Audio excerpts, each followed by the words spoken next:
You're listening to the Actors Resource with Alice Kwan, a podcast for actors and improvisers, with interviews from entertainment industry experts. On this episode of the Actors Resource podcast, our special guest is full-time working actor Aaron Marcus, who has been an actor and commercial model for over 30 years. He has been cast in more than 1,200 TV and radio commercials, corporate films, feature films, television, and print ads. You may have seen him on the TV shows Gotham, his recurring role on House of Cards, Mr. Robot, Do No Harm, Law and Order, CI, Rectify, Halt and Catch Fire, The Wire, West Wing, as well as film projects such as Project Almanac, Philomena, Fishbowl, Buck Run, Eugene, and A Modest Suggestion. Aaron's new book, How to Become a Successful Actor and Model, is considered by many to be the most important book on this topic. He is also an expert writer for Backstage. Welcome, Aaron Marcus. First of all, how did you get started in acting? Well, it's funny. I know a lot of times people talk about they've always had this dream of being an actor from a very early age. They knew this was exactly what they wanted to do. And I probably came to it from just the opposite end of how most people do things. I was planning on being a physical therapist after being a full-time musician for 7 years. Mm-hmm. And I was taking all the prerequisites for physical therapy school, and I needed a job. And I met an actor. He told me what he did. He was doing mostly TV commercials, and I thought, wow, that sounds like a lot of fun. Mm-hmm. And I started looking into it strictly as a part-time job to help pay for my living expenses at college. And so... Was this in Maryland? This was in Maryland, okay. Yes. Mm-hmm. And that's exactly what I started doing. And I spent 2 years as a full-time college student. And I started working as an actor and a commercial model, which is modeling for real-looking people, on a part-time basis. Nice. And I was really shocked, but I actually started getting work. And I actually was earning some money doing this kind of work.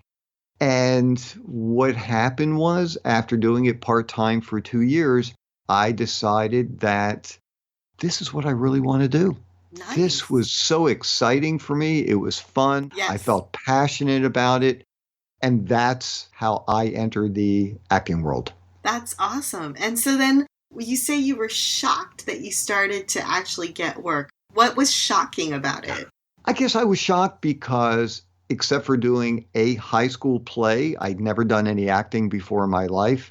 I did things backwards in the sense of I had no training whatsoever. Mm-hmm. I was going purely on instinct. Nice. And I really had no idea what I was doing. So for all of those reasons, yes, I was really surprised. However, I also learned fairly quickly that if I really wanted to make a go at this and really try to have success, I've got to study. I've got to take classes. I've got to read books. I have to work with people. So I have a really clear understanding of what I'm doing. I was just doing things by trial and error.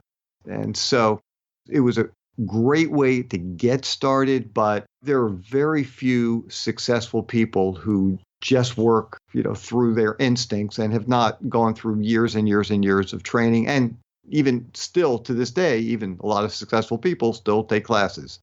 Yes, definitely. Oh my God, that's so cool. So you started when you were in your 20s then? Late 20s. Late 20s. Okay, very good. Cool. And now you're doing it full time. And you learned on your own. So, and I think you've written a book. Is that correct? Yeah, this is my second book. It's called How to Become a Successful Actor and Model. And what I do in this book is teach people step by step what they need to do to get started and or to take their career to the next level. And it's filled with all the information that I learn and use on a daily basis.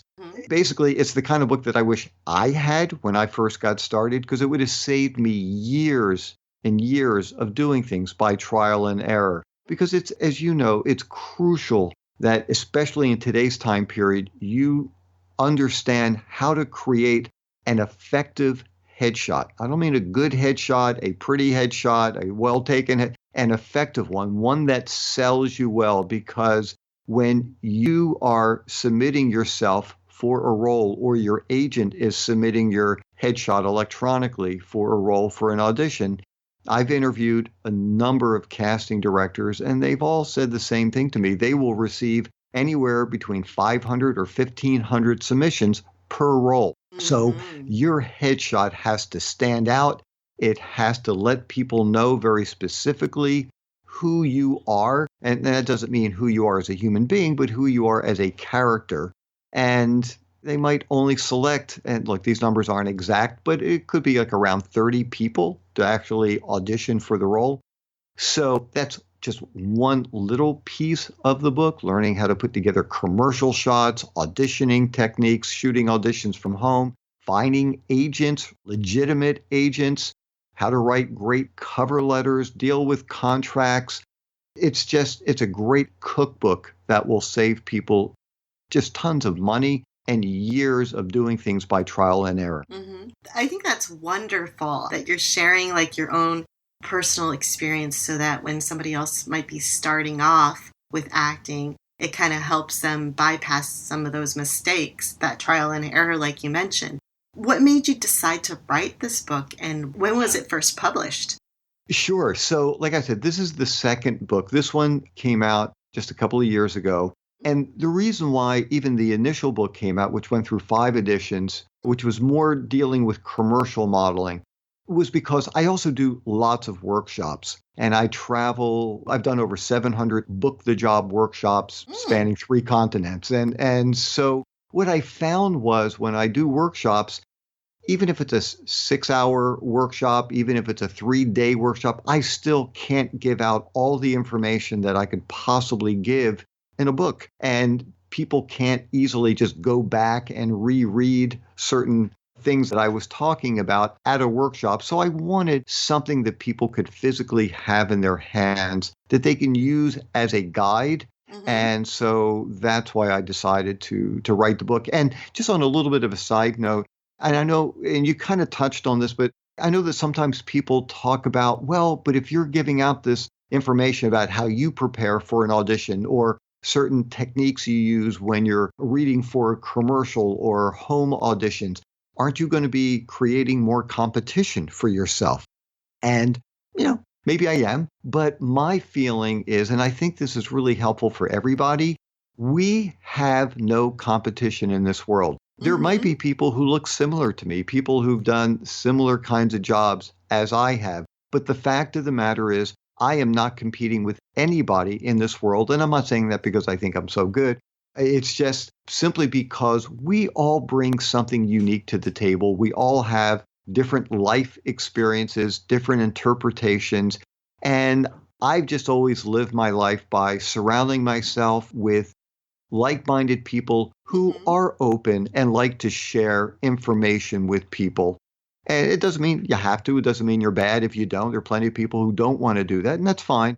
But I don't know, for me, it's a better life for me when I'm sharing and giving out information and trying to help others, because it's something that I truly love doing. Oh, I love that so much.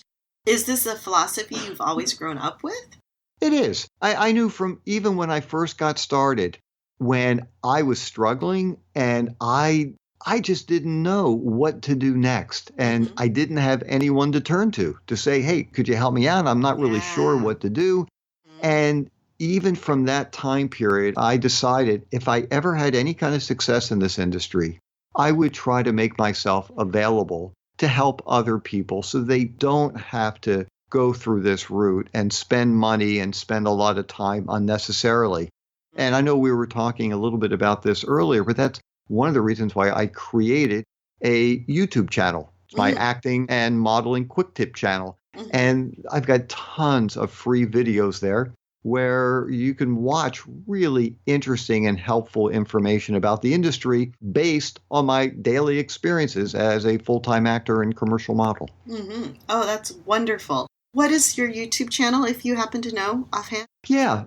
Actually, if you just go to youtube.com/C as in cat /Aaron Marcus acting and modeling quick tips. Mm-hmm. I know that's pretty long. YouTube.com/C/Aaron Marcus. That's AARON acting and modeling quick tips. And that will take you right to the channel. You can subscribe and click the notification button. And every time I upload a new video, you'll get a note letting you know about it. That's awesome. How often do you put up a new video? Yeah, I try to do it weekly. As you can imagine, it takes a long time to do it. You have to come up with an idea. You have to shoot it. You have to edit it. You have to write a lot of copy. You have to put in keywords in there. And so it takes a good amount of time to do that. I try to do that weekly if I can, depending on my schedule. I mean, as of right now, there are over 100 of them, and there'll be plenty more that will be going up there soon. Oh, that's really great. That's wonderful.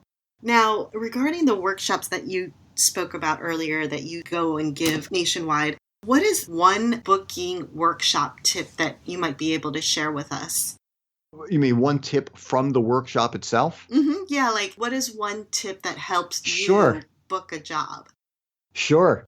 So, look, I'm laughing because everybody has different philosophies. Everybody has different ways of doing things. And I make this really clear at all my workshops. What I'm sharing with everybody who's attending, I make sure that they know that this is not the only way to do things. Right. There are lots of different, I've taken lots of different acting classes, and there are different techniques, different styles, and you pick and choose the ones that are right for you. So I'm going to share something that I find really helpful. And you might hear other people say just the opposite, but I love it. And so let me share that one with you. Sure. When I'm going to an audition, quite often I will find that for the people who really try to book the job, they are doing everything they can because they know it's important. They visualize themselves booking this film role. They visualize seeing themselves walking down the red carpet. They visualize themselves getting the Academy Award. And that's the way they go into the audition. And if that works for you, wonderful. Then continue to use it. I tried that once and I never even got a call back from that audition, and I felt really embarrassed. So my way of going into an audition is this. My number one goal is it's not booking the job. As a matter of fact, I go into auditions thinking, there's no reason to be nervous or anxious here because I'm not getting the job anyway. I know there are at least 30 other people reading for this thing. And I know that there are so many factors that go into booking and not booking a job. And quite often it has very little to do with talent. It's just a matter of who fits the role the best. Now, certainly you have to be talented, but there are just too many things that go into the rationale of who actually books the job. So my number one goal for every audition, I want to have a good time. That's my number one goal. And I walk into that room and I think, all right, it's a Wednesday afternoon. I've got 3.5 minutes here with a casting director. I get a chance to act. This is fun. It's a fun Wednesday afternoon. Yeah. For this 3.5 minutes. Yeah. That's my number one goal. And I truly believe that when you walk into that room like that, and you're not showing the desperation, you're not showing the anxiousness, you're going in there thinking, hey, if anything happens and I happen to book it, that's great. If I don't book it, that's great. I'll book something else. I'm just here to have a good time. That permeates the room. And I think that helps to relax people, not only yourself, but other people in the room. And those are the kinds of qualities that the professionals want to see. They want to work with someone who's exuding confidence. So you're asking about one takeaway from, a 6-hour workshop. I would say that's one of them. Yeah. Have your goal for every audition is to enjoy your time as an actor during that time period. And don't even think about booking the job because you're probably not going to get it. The second goal is I want to learn from the experience, and I'll walk out of the audition and I'll analyze it. Did I do what I wanted to do? Did I take the right direction? If not, what happened? And figure that out. And the third thing is if I happen to book the job, which is probably pretty slim. And once again, I'm not a negative guy. I'm just realistic. That's just icing on the cake. But that's not even in the back of my mind when I go into an audition. That is great. I love that. Thank you for sharing that. Sure. Another question that some people might have is, and this is kind of a hard question, so let me know if you're comfortable with it. But because you live in Maryland, and if anybody looks you up on IMDb, they can see your huge list of credits. So you're, a really great actor and you have great credits. But some people might ask, why would I listen to an actor that's from Maryland versus an actor that's from LA or New York? That's a great question. And I guess the answer would be, just because you live in New York or you live in LA doesn't mean that you're talented.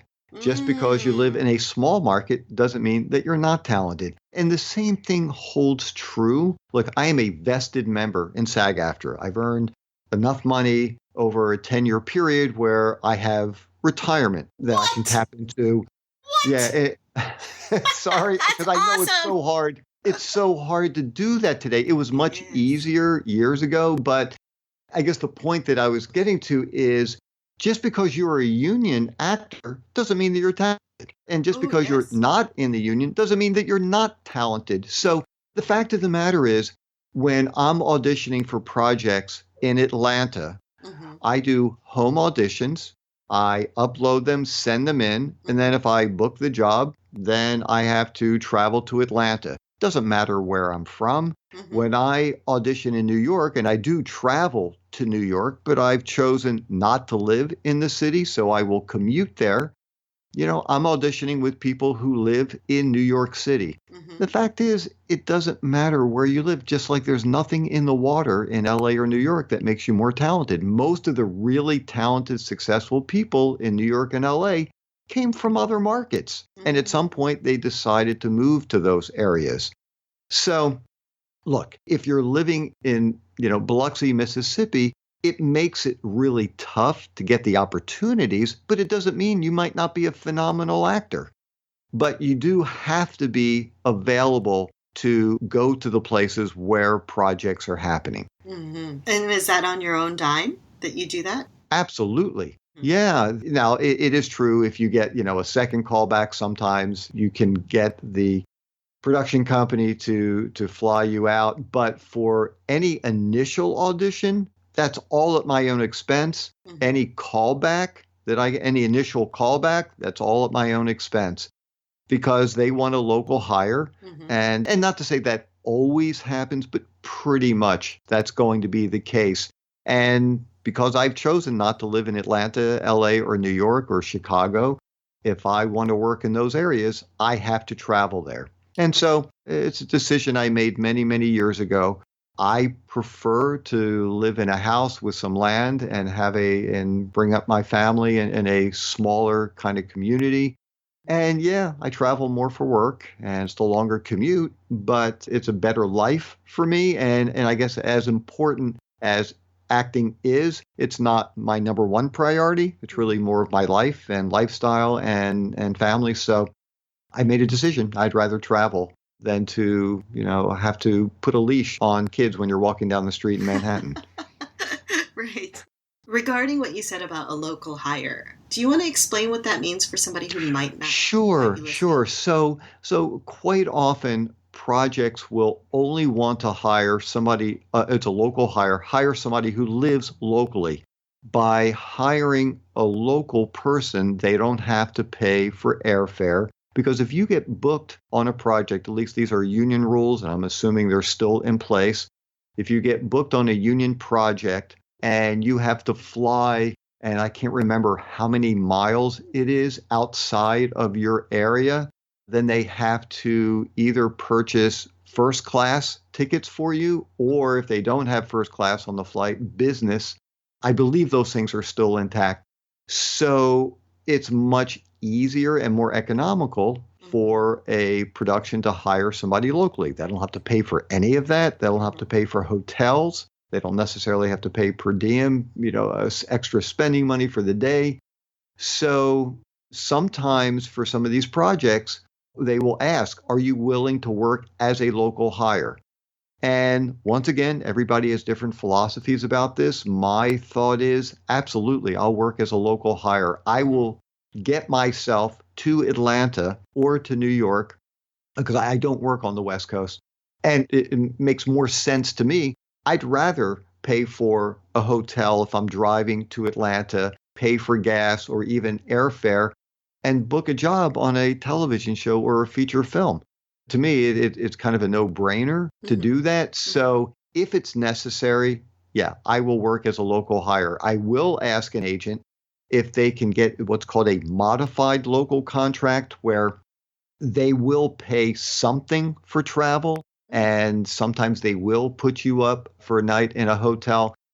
Everything is negotiable, and it depends on how big the part is. It depends on how much they want you, and it also depends on their budget.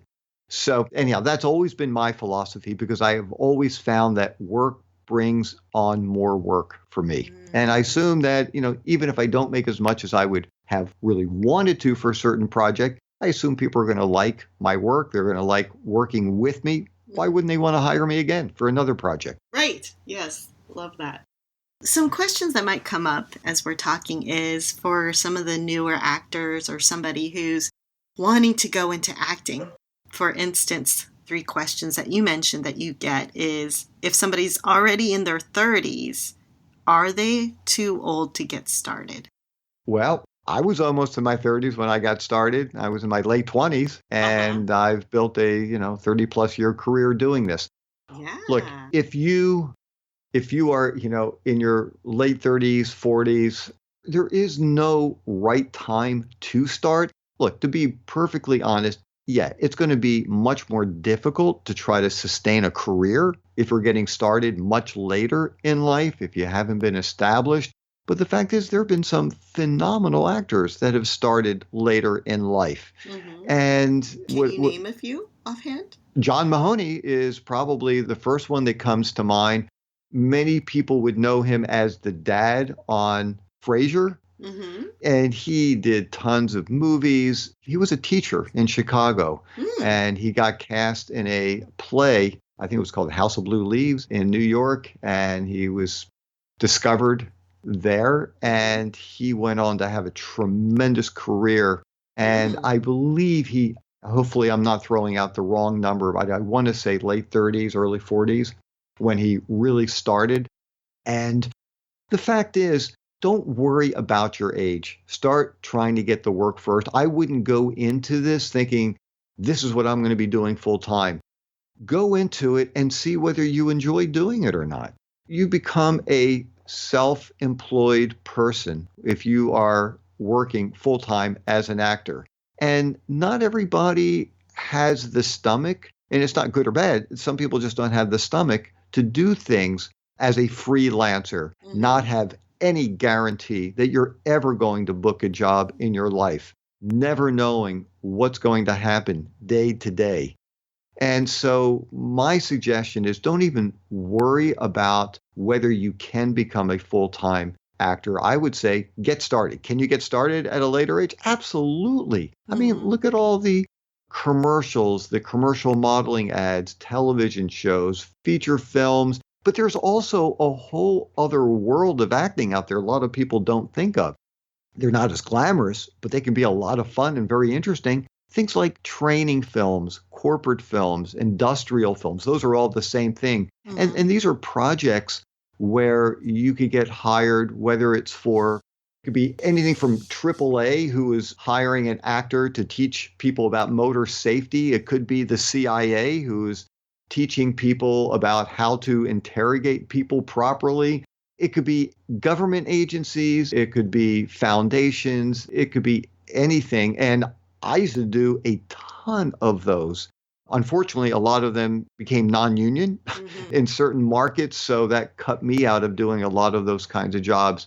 But I've done hundreds of these corporate films, and there are also other types of work out there that you might not even have thought of. Maybe it's doing audiobooks. That's another option. Doing narrations. There's something called standardized patient work, which many people know nothing about, but it's really interesting. Standardized patient work. There are many teaching hospitals and medical schools who will hire actors to portray a patient, and they will have you actually be examined either by maybe a resident or maybe a med student. And it's great improv, basically you will learn everything that you need to know about a certain disease. And it's pretty neat. I know people who do this full time. I've done it before, the standardized patients. Fantastic. Yes. So yeah. Curious to hear, what kind of scenario did you have when you were doing it? Oh, I don't remember. It was a while ago, but I did it for Stanford. And then there was also UCSF in the Northern California. Yeah, and you will find this all throughout the country, and it's really cool. Look, it's nothing invasive. They're not going to be sticking you with needles or anything, but you're going to have a student or a new doc come in, ask you questions, and you've got to know what are your symptoms, how it's affecting you, any kind of side effects from medication that you've been taking that you should be taking with this. You don't have to memorize the script, but you have to really know your stuff. And then it's all improv because you have no idea what's going to be asked of you. And then what's also cool is you actually rate the doctor at the end to say whether the person did a good job, whether they made eye contact with you, whether they asked good follow-up questions. As a matter of fact, I know a couple of people who do this work there's a hospital in Baltimore called Johns Hopkins Hospital, and they have some kind of program in Dubai where I guess they have satellite hospitals. They sent over some people from Baltimore to Dubai to help train people living in Dubai how to do standardized patient work. So it's pretty cool. And there's also role-playing work. And once again, this is really cool. Sometimes law schools will hire actors to help students in a mock courtroom situation. It could be an actual law firm that's coming up with a new trial and they want to test out an opening statement or test out ideas, and they will bring in actors for that. Or it could be government agencies. It could be Homeland Security. It could be the TSA. It could be the FBI. And yeah, this can be regular work for people. So I guess for people who are living in smaller markets, or if they're, just kind of getting their feet wet and they're just trying to get different kinds of experiences, there are lots of things out there that you might be surprised about and things you might not be aware of at all. And just to kind of mention, I do, along with doing the workshops, I also do private online mentoring. And so these are some of the things that we can discuss, for people who might have an interest in something like that. Oh, that's great. Yeah, that's a wonderful service to provide. Okay, now here's another question though. What if somebody's listening and they're saying, that sounds fun, but I want to get on TV. I really want to be a TV actor. And they're beginning or intermediate. They're just starting or they're getting frustrated. Do you have any advice for someone like that? Sure. So first of all, it is really, really hard to get booked on a TV show or a feature film. It's really hard. And it's funny because sometimes people will be watching TV and they'll say, that person had like 3 words. They had 1 line. Gosh, I mean, well, you know how difficult it is to book that? You know how many people had, tried to get that?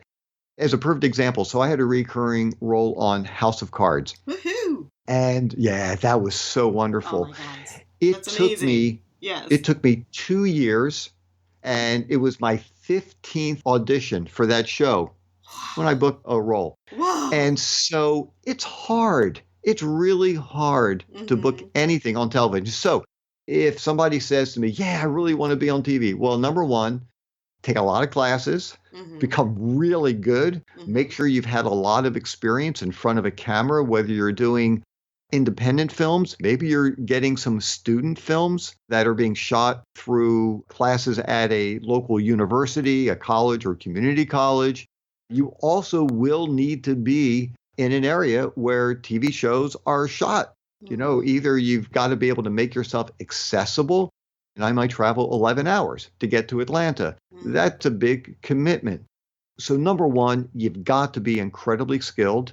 And 2, you've got to make sure that you are available to work in those markets. And to think that if you're living in a really small town in Arkansas and you want to work on a TV show in New York, it's going to be really tough because unless they're shooting the TV show locally, and they are hiring more than just extras, they're actually hiring day players or maybe guest starring, which I would tend to doubt because those are bigger roles, and normally they are going to cast those only with actors out of LA and New York.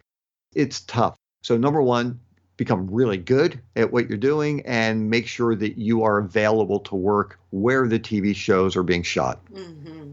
And where are most of the TV shows being shot these days? Sure. Well, it's going to be LA, New York, and Atlanta is still a really good market. From what I've been hearing, it's not quite as big as it used to, only because the tax incentives in California have gotten better. And so some shows that used to be shot in other markets now are coming back to LA.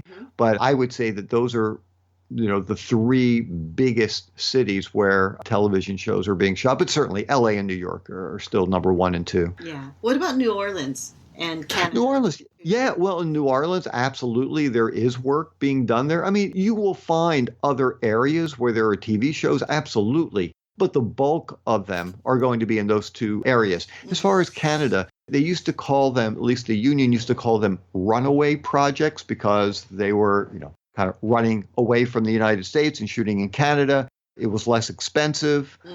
And they would bring in American actors, but then they also have to hire a certain amount of Canadians on the crew and things like that.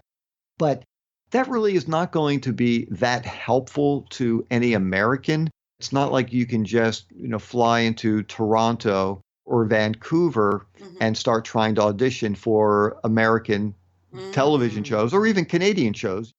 There's so much paperwork. There are all kinds of legalese that have to take place, work permits to allow you to work in another country. So if you are an American and you think, hey, I'm just going to travel to Canada, maybe I can start working on some Canadian shows, it's probably not a good idea to do that because it's going to be really, really tough. And like I said, you've got to have all the right paperwork in order for that to happen. Right. And a few more questions because I think our time is coming up. What if somebody is a new actor and they're wondering, 1, do they need an agent in order to be an actor? And the follow-up question, if they are to get an agent, how do they know an agent is legitimate versus one that is just going to rip them off? Sure. So you can get work without an agent. Absolutely. You can definitely get work without an agent. One of the things I talk about in my book, I talk about this in my workshops. Having said that, you're always better off having an agent because the agents are going to know about more of the jobs that are happening in your area. They have closer connections with the casting directors. Some of the casting directors who might be casting a film or a television show will only use actors and bring in actors from certain agents who they like and they trust because they know that their talent is going to be good. So the other reason why it's helpful, and by the way, I think it's a good idea to do both, to have an agent and try to market yourself and get work on your own. Now, if you do have an agent, I still think it would be a good idea to send the job through your agent, even if you book the job on your own for a variety of reasons. One is, even though the agent did absolutely nothing in obtaining this booking for you, but number one, the agent is going to make sure that it's a legitimate job that you found. 2, the agent is going to be able to negotiate much better than you will, most likely, because the agent's going to know what is an acceptable fee. So let's just say it's a commercial modeling job. And there is no union for commercial modeling, and the fees can vary. It can be $50 an hour. It could be $250 an hour. You can get bonuses if you're in a high exposure format, like in billboards and posters on the sides of buses and things like that. So the agent is going to know what's a customary fee for that particular area. The third reason why I would still send it through your agent and pay your agent a commission fee is because you are letting the agent know that you are marketable, that you are making money for this agent. And when they are submitting new people for projects, of course, they're going to think about the people who book jobs. So I think it's a great investment to pay the commission fee to the agent. As far as how to find an agent and make sure the agent is legitimate, there are lots of different ways. There are agents called signatory agents. These are agents that have signed contracts with the union and they've agreed to abide by union rules. You can actually visit a union's website in your particular area and you can actually find a list of signatory agents. I have also created a program. Actually, if you get my book, send me an email. I'll send you this program free. You'll find over 425. I'm up to about 425 agents. You'll find agents from every state in the U.S. Wow. And I've checked out every single website. And if they look like a legitimate agent to me, I will post it there. But here are some of the things you want to keep in mind, because it's easy to be ripped off in this industry. It's easy, and I don't know how these people sleep at night, but there are people who will scam actors, and it's heartbreaking to me. So here are a couple things to think about. Number one, if you have an agent that is telling you you have to pay a monthly fee or an upfront fee in order to have representation, that would make me very nervous, because legitimate agents take a percentage from any booking that you get. The only time that you might pay an agent anything aside from a commission for a booking is if the agent invites you to be on their website, and you will pay a fee to be on their website, or if they ask you to be on another company's website that they use to help market you. And typically, you're not going to pay the agent directly, but you might be paying the other company. And there are a number of these companies out there that a number of agents use. So, that would be a really key factor if you are being asked for upfront money. The other thing, too, is if an agent says to a new talent, there's a lot of potential, I like your look, your photos just don't sell you well, you're going to need a new headshot, you're going to need new commercial shots. I mean, that's fine. I mean, if I were an agent and somebody came to me and I wasn't thrilled with their materials, I would say, yeah, you're going to need new products. However, if the agent says to you, I will only represent you if you shoot with my photographer, that would make me nervous. I'm not saying that they're running a scam, but that would make me nervous. It's one thing if the agent says, hey, I bring in a photographer from New York or LA, and this person's great. I highly recommend you shoot with this person. It's not the greatest situation in the world, but that's fine, because maybe they really like the photographer's work. But if that's a demand in order to get representation, that would make me nervous. And the same thing holds true. If they said the only way I'm going to represent you is if you take my class, that would make me really nervous too. And that's why for signatory agents or franchised agents, they're not allowed to have classes, because they don't want to give the appearance that you've got to pay in order to be represented by them. But once again, if there was an agent who says, hey, look, I like your look, I heard you do a monologue or a cold read, you read a commercial for me, I think you really need some training. Here are some acting coaches in the area. Highly recommend that you get into a class. That would be great. So those are the things that I would look for. And I guess the bottom line is use your gut. If something's not feeling quite right to you, if you feel like you're being sold on something, if you feel like you're being promised things that simply can't be promised with any kind of certainty, like, hey, you're going to be a star, I know you're going to make it, you're going to have your own TV series, that's crazy talk, because there's no guarantee that you're ever going to book a job in your life. And anybody who gives you those kinds of promises simply is not being honest with you. When people buy my book, they take my workshops, do private mentoring with me, I make it really clear. I can't guarantee you anything. I can't promise you a job. I can't guarantee you an agent. I can tell you that I think I'll be giving you your best chance to have success, but there are no guarantees. There's no guarantee I am ever going to book a job for the rest of my life, and I've booked over 1,200 jobs so far. Certainly hope so. Plan to. My family plans on me doing that as well, but there are no guarantees. So ultimately, use your gut, and if something doesn't feel right, trust it. Right. Oh, and also I wanted to add on top of that, don't ever feel like this is your last and only chance. Don't ever feel pressured in that way, like I have to do this or I'll never be able to ever again. That's not true. I think that's a great point. And if you ever have an agent who is talking to you in those terms, and I've heard of that kind of thing. Hey, if you don't sign with me today, I can tell you, you're never going to work in this business. I can guarantee it. Don't believe anything that you hear. And the other thing, too, is if you are working with an agent and for whatever reason things aren't working out for you and you've tried to make things happen and you've talked with the agent and you're still not getting any auditions or anything like that, it's okay to leave. depending on the contract. But even if you have a contract, if you're not getting any work, sit down with your agent and talk about it. Be upfront, be honest, have good communications with your agency. And it's possible at some point you might have to say goodbye and move on to somebody else, and that's okay too. Mm-hmm. Well, Aaron, thank you so much. This has been a wonderful, informative, great interview. Is there anything you would like to promote in the next, say, February 2019 that might be coming up? Well, you know what? I am going to be doing a number of workshops, but you know what? The best thing is you can always reach out to me, facebook.com/how to model. You can get to me through my mentoring program. It's howtoactandmodel.com/mentoring program. And I can always put you on my special email list. It's my acting and modeling family.